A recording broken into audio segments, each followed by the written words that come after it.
வணக்கம் நண்பர்களே. இப்போ வந்து பார்த்தீங்கன்னா, கள்ளச்சாராயத்தால வந்து ஒரு 4 பேரு இறந்ததா தகவல் வந்திருக்கு. இது அண்ணாமலைஜி வந்து பார்த்தீங்கன்னா, ரொம்ப டென்ஷன் ஆயி பேசிட்டாரு. கள்ளுக்கடை ஓப்பன் பண்ணியிருந்தா உங்களுக்கு இந்த அளவுக்கு பிரச்சனை வரப்போறதில்ல, அப்படிங்கிற மாரி அவரு கருத்த சொல்லியிருக்காரு. அதாவது இந்த கடையில அதான் மதுபானம் அங்க வந்து பார்த்தீங்கன்னா, விலையெல்லாம் வந்து அதிகமா இருக்கிறதுனால தான் வெள்ளை கம்மியாகுமான்னு சொல்லி தான் இந்த கள்ளச்சாராயத்துக்காக எங்க இருக்குன்னு தேடி போய் எல்லாம் வாங்கி குடிச்சு ஏற்கனவே 20 வருஷத்துக்கு உங்களுக்குலாம் தெரியும். முதலமைச்சரோட தலைக்கு 10 லட்சம் ரூபா கொடுத்தாரு. ரொம்ப அருமையான முதலமைச்சர். நமக்கு வாய்ச்சது மாதிரி முதலமைச்சர் உலகத்துல யாருக்கும் வாய்ச்சிக்க முடியாது. கலாச்சாரம் கொடுத்து சேர்த்துட்டாங்கன்னா அவனுக்கு தலைக்கு 10 லட்சம் ரூபா கொடுத்தாரு. பேர்பட்ட வள்ளல். ஆனா ராணுவத்துல செத்து போயிட்டானா 2 லட்சம் ரூபா கொடுப்பாருன்னு அந்த பக்கம் திரும்பாம இருப்பாரு. சூப்பர் முதலமைச்சர் நமக்கு. இதைத்தான் நேற்று வந்து பாத்தீங்கன்னா அண்ணாமலைஜி வந்து கொதிச்சிருக்காரு. நம்மளை பொறுத்தளவு வந்து பாத்தீங்கன்னா கல்லுக்கு ஆதரவு கிடையாது. கல் உண்ணாமை. நம்ம வள்ளுவர் வழியில் போறதுனால கல் உண்ணாமை தான் நமக்கு ரொம்ப பிடிச்ச செயல். ஆனா அது ஏதோ கொஞ்சம் விலை கம்மியாகும் அப்படிங்கிற மாதிரி அண்ணாமலைஜி வந்து ஆதரிச்சு பேசியிருக்கிறாரு. கல்லு மக்கள் உடன்பாடு இல்லைன்னாலும் மக்களுக்கு வந்து கொஞ்சம் மலிவு விலையில கிடைச்சதுன்னா அந்த பொருள் அவங்களுக்கு அவசியம் வேணும் அப்படிங்கிறது வந்து அதை பயன்படுத்திட்டு போறாங்க. அதை செய்யலாம்.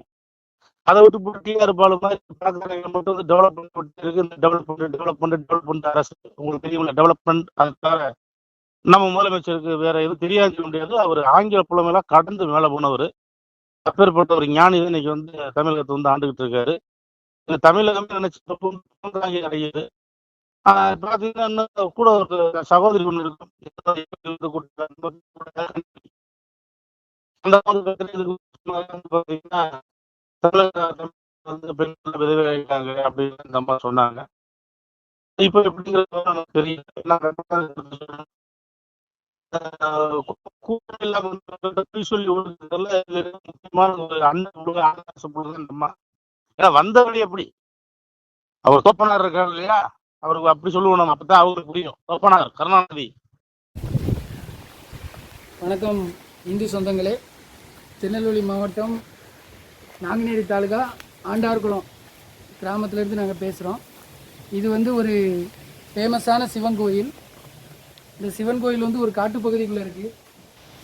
இதை வந்து புனரமைக்காமல் பல காலமாக பாதிப்பான சூழ்நிலையில் உள்ளது. இதில் பார்த்திங்கன்னா நிறையா நாகங்கள் வந்து குடிபோகும், நிறையா மயில்கள் வந்து அடைகிறது.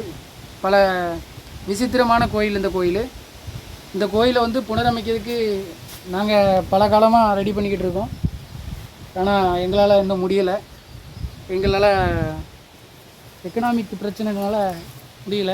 இதை பாருங்கள், ஜல்லி அடித்து போட்டிருக்கோம். ஜல்லி எல்லாமே அடிச்சிருக்கோம்.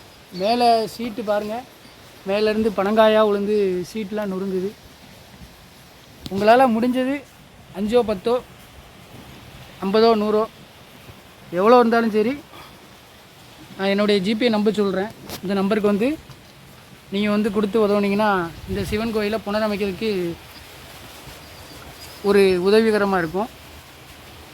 என்னுடைய ஜிபே நம்பர் சொல்கிறேன். உங்களால் முடிஞ்சது 5 10 50 100 விருப்பம் உள்ளவங்க உதவி பண்ணுங்கள். 93 85 44 31 06 இந்த நம்பருக்கு உங்களால் முடிஞ்சது இந்த கோயிலை புனரமைக்கிறதுக்காக ஒரு இறை அருள் பெறுவதற்காக நீங்கள் வந்து உதவி பண்ணிங்கன்னா கொஞ்சம் நல்லாயிருக்கும். நன்றி.